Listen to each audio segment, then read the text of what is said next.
Hey guys, to the Rep by Rep podcast. My goal with this podcast is to get you guys in exceptional health with all the knowledge and experience I have from my decade of training and coaching experience. So let's jump right in. Let's go. Stop fooling yourself with these training myths. Some of these are really triggering me. I will try to not rage too much. It's a podcast. I should kind of smile and laugh, but some of these stuff are really annoying. But I will try to present them in a positive light. Let's go. Okay, so again, stop fooling yourself with these training myths. First, you must avoid overtraining. Ugh, fuck. Okay, so if you are all so the problem is with this statement is, first of all, this is very trendy right now. A lot of people are afraid of overtraining like it was fire. Okay, so they are like, ooh, this set was too heavy. This is gonna overtrain me. I'm not gonna see results. There's no progress going to happen. So now I have to go home, sit in my warm bath, not too hot because that's causing overtraining too. And I have to eat my protein shakes, protein chocolate bars with peanuts in it. And uh, I can't train for another week. I need to deload. And probably I shouldn't even be back to the gym because what if I overtrain even more and then I'm gonna burn some muscles? So like, all these guys, I don't know if you can hear on my voice. It's a little bit triggering. So the problem with this is if you are always afraid of overtraining or too much stress in the gym, you are not going to train hard enough. Your body is supposed to be a magic machine of recovery. You can recover from so much shit you cannot imagine, and I cannot put it in words. If you experience overtraining, that is basically like you feel depressed, anxiety, low all the time, you cannot sleep, and it can affect you in many, many, many ways. And you definitely know if you're there. And if you experience those symptoms, that doesn't mean it's over. That means then you need to take a deload. Even better, get ahead of this, get ahead of these symptoms by planning your training. Plan out when you are going to have a deload. Let's say 6 week block of training hard. In the seventh week, you take a deload, and after that, you repeat the same training cycle, but you try to go heavier. Deload. For sure, for a week deloading, you will recover enough so that you will not experience overtraining. And as long as the numbers are going up, up, up, in the mirror, on the measuring tape, in on the barbell, on the weight scale, and you are not gaining fat, you are gold. You are not overtraining. So like, it's so simple, guys. You just have to have a system that makes sure that you're not overtraining, and just implement it and train fucking hard, and you will be there. Okay, so overtraining, worry about it? No, bullshit. Train hard? Yes. Okay, let's move on. Next one. Lifting heavy will hurt you. It's my fucking favorite. You know why? I literally started lifting to fix my back. I have a very weak back. I always had, and it's been a problem since I was uh, I was in my teens. And in my teens, I was drinking and smoking a lot. And then my back was injured, and then I started to train to fix that, and also weight problems as well, and muscle problems, like I was lacking muscle too. So I turned to lifting to fix my back. Guess what? When I was lifting and starting Taekwondo at the same time, because I wanted to have some extra fun, Taekwondo injured me. Taekwondo, kickbox. Yeah, that is supposed to be functional. What's functional is another topic for another day. But Taekwondo injured me a lot more. And then working with a physio injured me and even more. So, and right now I'm using lifting for rehabilitation and works fucking well. So if you tell me that lifting will hurt you, I will either tell you fuck off or I will send you to ChatGPT or Google, check any kind of statistics, what sports are dangerous and which ones are the least dangerous by all statistics. Now, obviously, if you are a newbie, you don't know shit, and you're going into the gym to lift heavy stuff, you gonna get injured. But if you are smarter than that and you know what you're doing in the gym and you learn how to lift and that's how you lift with good technique, you will not get injured. You will fix yourself, strengthen yourself. Of course, there are always some underlying conditions that are like let's say somebody has weaker knees, weaker ankles, weaker whatever. Those can still get injured, but it's not going to be because lifting is dangerous. It's going to be because of under recovery or something comes up because it has to happen at some point. It's already been planned by fate, by God, or whatever you want to call it. And you get injured. And again, lifting can still help you to fix that. And even if you didn't lift, you might be in a worse position when you get injured compared to when you did lift and you have muscles and better bone density and your joints were healthier because of your lifting. So, stupid argument against lifting, against fitness. Okay, lifting heavy will hurt you, is the worst. Cardio is always bad. This is the next one, okay? Cardio is always bad. So, this is said mostly by gym bros, okay?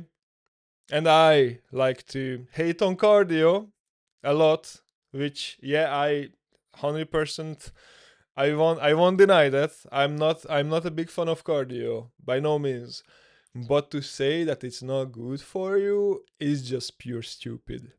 It can improve your lung capacity, okay? It can improve your ability to take oxygen out of the air through diffusion through your lungs. Okay, so it's not just making your lung capacity better, but it can make your lung efficiency better.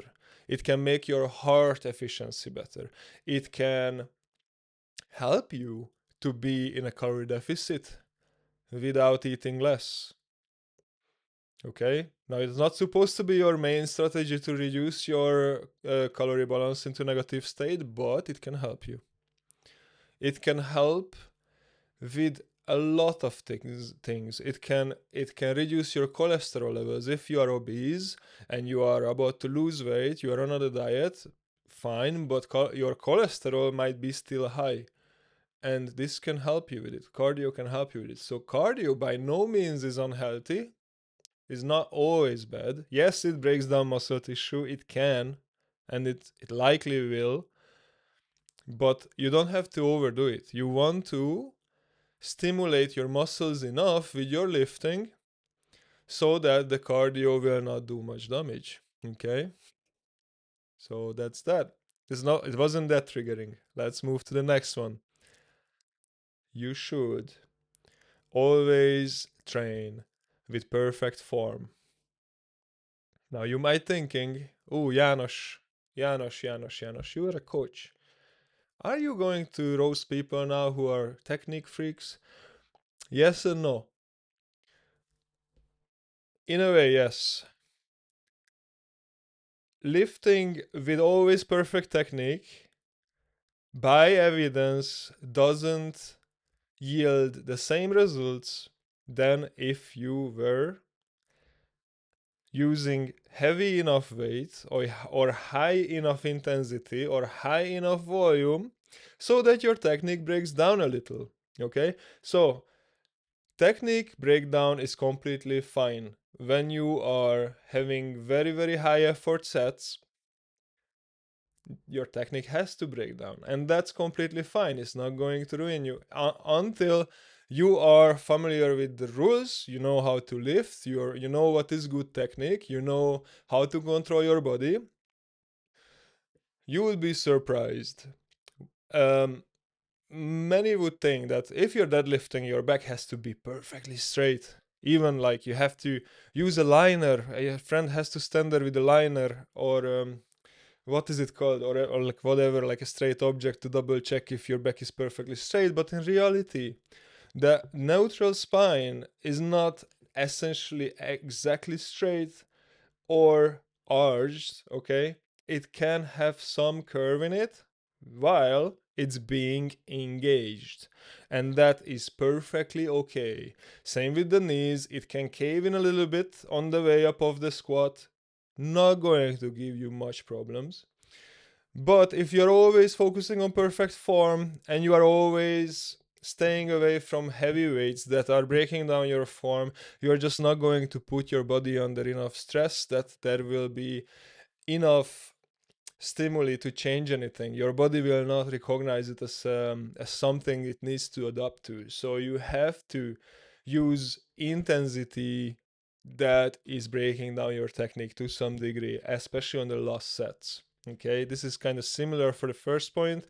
You must avoid overtraining, but it's not exactly the same because, again, technique, form, you have to watch it. You have to always watch it. You have to do your best. You have to always try to do everything with perfect technique and perfect control. But when you are recording yourself and rewatch the videos and the technique looks shite, it doesn't mean it's bad. It just means that it's broken down because of the intensity, and that's totally fine. It will yield results. Last one. And before I say this one, before I call it, this is a very controversial one, and a lot of people knows this wrong, and even the people who are against this statement, they know their information wrong. So let's sort it once and for all. You're lucky you are in this podcast, and you're lucky you made it this far, because this is going to be life changing for you. Ready? I can't hear you. Oh, oh yeah. I heard something. Louder. Give me louder. Yes, I'm ready, Janos. Okay. Okay, let's go. Fine. Squats are bad for your knees. First of all, yes. Second of all, no. Let's break it down. Stress.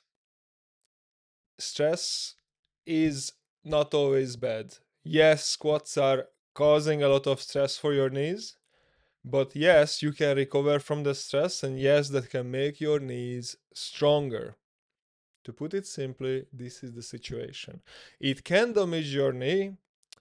It can damage your knee a lot if you are under recovering and not recovering from your training. But if you recover from your training, you can make your knees stronger and you can avoid pain. And if you have already knee problems, it can help you to solve it. Now, I'm not saying if you have achy knee that you should jump in and squat your body weight or more than that. It's not how you're gonna recover it. What I'm saying is, with the appropriate amount of stress and the appropriate amount of recovery, that is food, sleep, non under recovery, will help you to make your knee stronger. Okay? So, This was the last point, and I hope you find all of these points useful.